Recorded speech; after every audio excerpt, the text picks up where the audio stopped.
sorts of pets, like dogs, cats, rats, spiders, stick insects, everything. And it's just like a really sweet sort of thing. Yeah.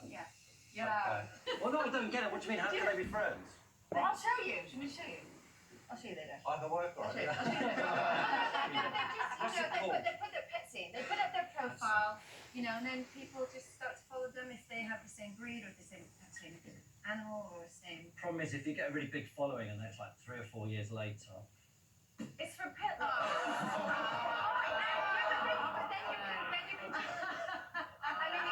You need to hurry up and join. I heard if they're famous, they get a blue tick as well. And if they're famous, they get they're verified with a blue